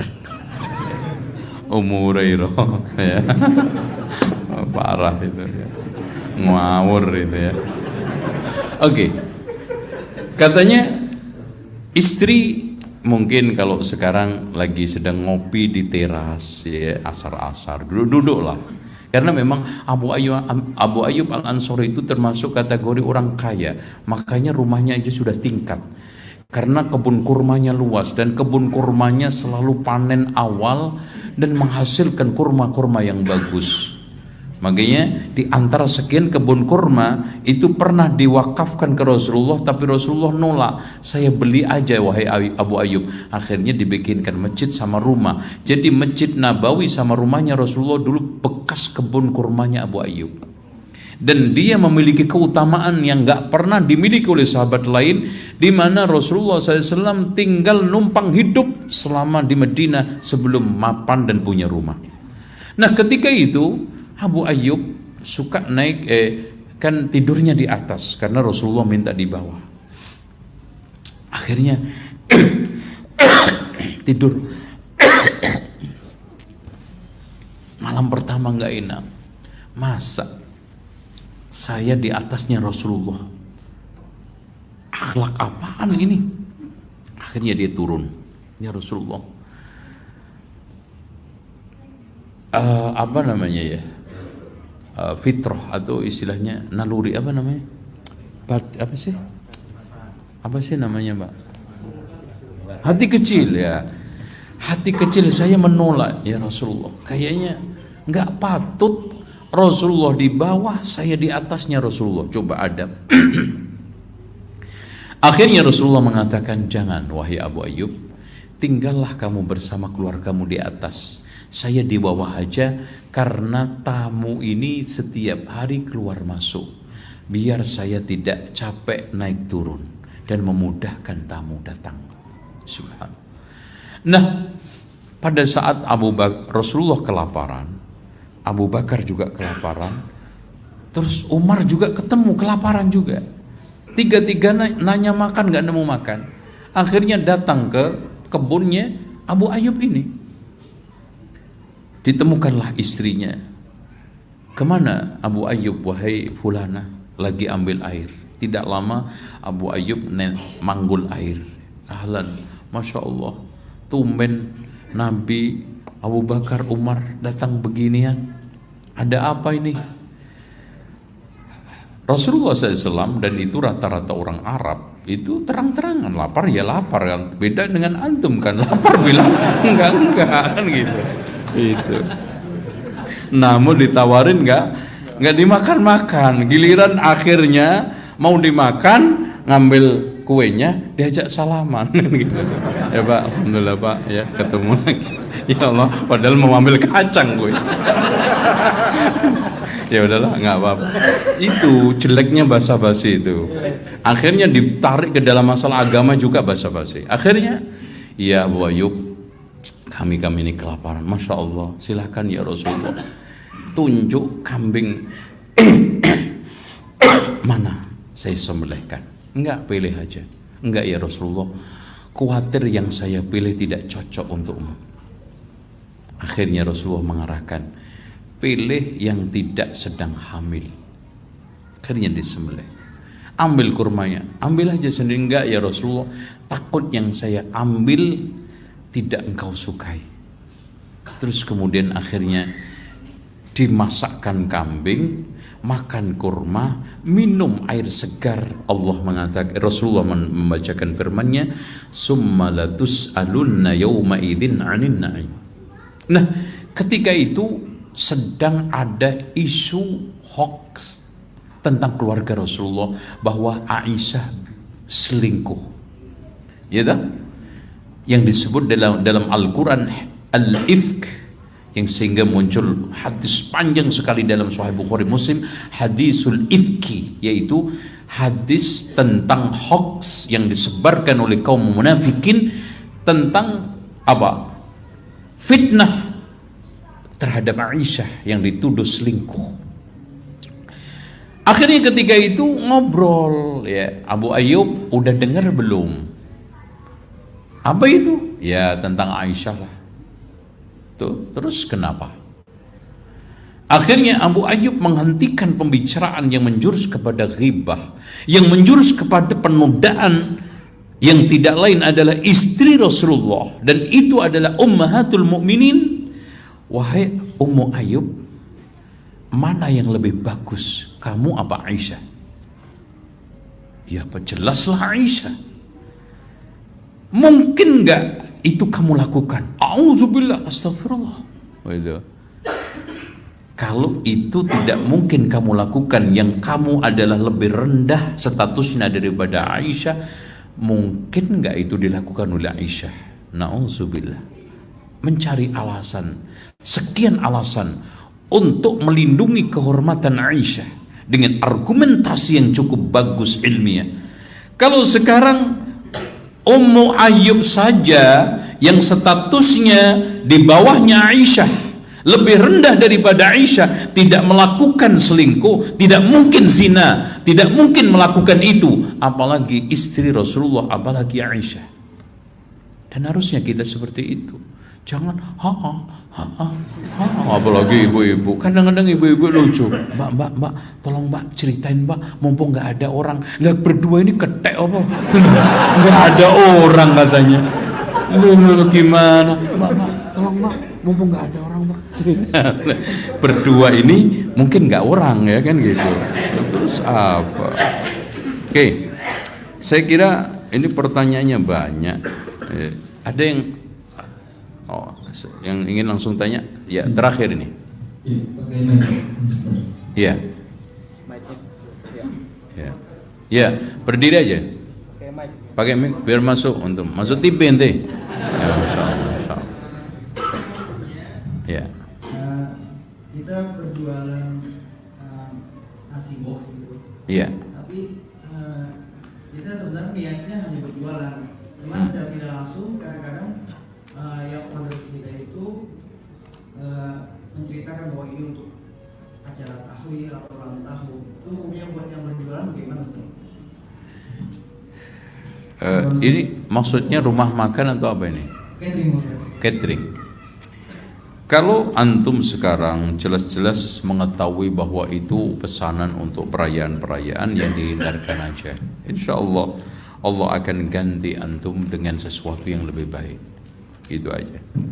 Dan banyak hal-hal yang menimpa orang-orang yang hijrah, akhirnya Allah berikan ganti yang lebih baik. Hijrah itu bukan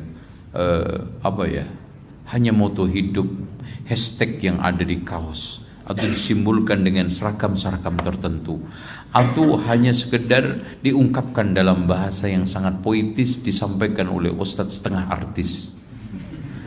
Tapi hijrah itu adalah perubahan fundamental dari buruk kepada baik. Makanya Rasulullah mengatakan apa? Al-muhajir man hajara man hallahu an. Muhajir adalah orang yang meninggalkan apa yang dilarang Allah. Dan itu berat. Lihat beratnya Abu Bakar meninggalkan jaringan bisnis yang dibangun puluhan tahun, rumahnya, kekayaannya. Tapi alhamdulillah Abu Bakar kaya lagi. Abdurrahman bin Auf datang ke Madinah hanya bawa satu setel pakaian. Tapi subhanallah, lihat bagaimana Abdurrahman bin Auf, hanya dia mengatakan dulluni ala sukil Madinah, tunjukkan pasar Madinah. Apalagi Utsman bin Affan, Masya Allah, konsekuensi hijrah, meninggalkan seluruh kekayaannya, jaringan bisnisnya. Tapi lihat Utsman sampai pengen miskin gak bisa-bisa. Beda dengan antum. Sama-sama saya ya.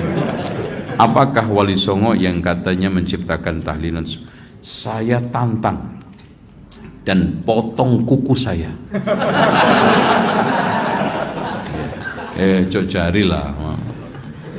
Tolong sebutkan wali mana yang secara akurat riwayat membuat tradisi tahlilan. Tolong tunjukkan. Enggak ada. Saya bisa membuktikan. Oh, saya meneliti 10 tahun itu enggak ada nama satu pun wali yang membuat tahlilan. Terus siapa yang bikin tahlilan? Ya jelasnya ahli bid'ah gitu aja. Loh, kalau antum ditanya, ya ahli bid'ah lah. Siapa masuk ahli sunnah?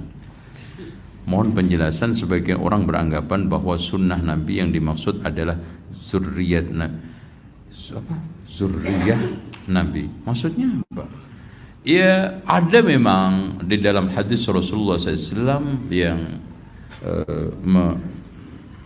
menegaskan itu. Maksudnya adalah zurriyah turunan Rasulullah yang mengikuti syariatnya. Karena Rasulullah sendiri memberikan satu tafsiran, man batta'a amaluhu lam yusri bihi nasabuhu. Siapa yang amalnya lambat, nasabnya tidak bisa mempercepat masuk surga. Makanya dari sekalian, kalau surga neraka itu ditetapkan oleh nasab, Rasulullah tidak akan mengatakan di bukit Sofa, ya Fatimah, salini min mali abik ma syi'ti la ugni anki min adai syai'a. Wahai Fatimah, mintalah harta dari bapakmu sesuka hatimu, tapi saya tidak menjamin kamu di surga. Loh, sekelas Fatimah, apalagi cucunya. Dan hadirin sekalian, kalau surga itu ditentukan oleh nasab, ketahuilah Abu Jahal, Abu Lahab itu orang yang pertama kali ungkang-ungkang di surga. Karena pamannya, rumahnya deket lagi kan gitu. Antum kan nggak pernah ketemu. Ini Abu Jahal, Abu Lahab tiap hari ketemu Rasulullah. Tetanggaan, ponakannya lagi. Kurang apa? Kalau nggak kurang ajar dok. Gitu kan gitu. Nggak ikut Islam gitu loh. Semoga tetap istiqomah sampai akhir hayat. Ana mau tanya, Ustadz, apa harus dilakukan mempunyai saudara kandung mempunyai pemahaman penyimpang? Ya dakwah. Ya dakwah aja Pak. Pokoknya gini loh Pak.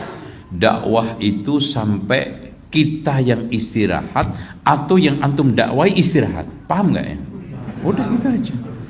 Mas, Nabi Nuh 950 tahun pengikutnya, kata Allah, wa ma amana ma'ahu illa qalil, tidak beriman kepada Nabi Nuh kecuali sedikit. Nggak bosan, nggak patah arang, terus.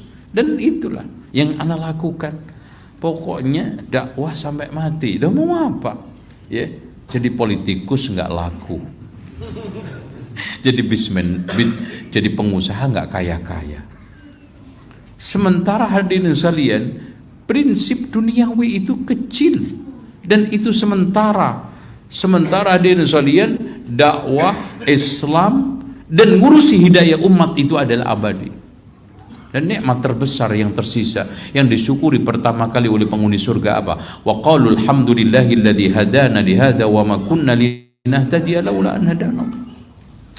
Ada sebagian dai mengatakan bahwa siapa saja yang tidak mengkafirkan orang yang berbuat syirik secara ta'yin, maka dia murji'ah.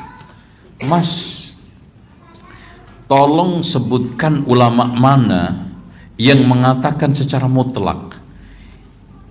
Syekh Muhammad Ibnu Abdul Wahhab di dalam kitab Nawaqidul Iman Islam, man lam yukaffirul kafira awil musyrik fahuwa kafir.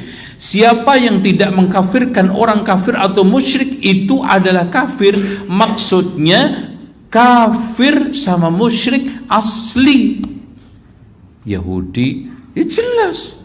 Antum nggak mau mengkafirkan orang Buddha Hindu, Yahudi Nasrani, gimana? Anak sih nggak berani ngafirkan dia mas. Terus apa? Ya, ya apa ya? Muslim nggak, kafir nggak. Lu antum Mu'tazilah kan bainal manzilatain. Kalau antum mengatakan Muslim bahaya, liberal berarti. Antum katakan kafir itulah Muslim. Siapa yang mengatakan Allah? Bahkan Allah mengulang ribuan kali kalimat kufur di dalam Al-Quran. Makanya ada sebagian orang tidak boleh menjulukin orang-orang non-muslim itu sebagai kafir. Lah bagaimana kalau antum baca surat Qul ya ayyuhal kafirun di salat, antum lompatin? Itu lucu ya. Udah. Itu aja mas. Kita. Jadi saya itu tadi sengajanya jam 8, tapi lebih dikit nggak apa-apa. Tapi kita sholat nggak boleh pulang ya, nggak boleh pulang sebelum sholat isya sampai sholat sunnah. Habis itu pulang karena nggak ada makan malam. Ada? Oh makan sendiri-sendiri? Nggak, jamaahnya ini.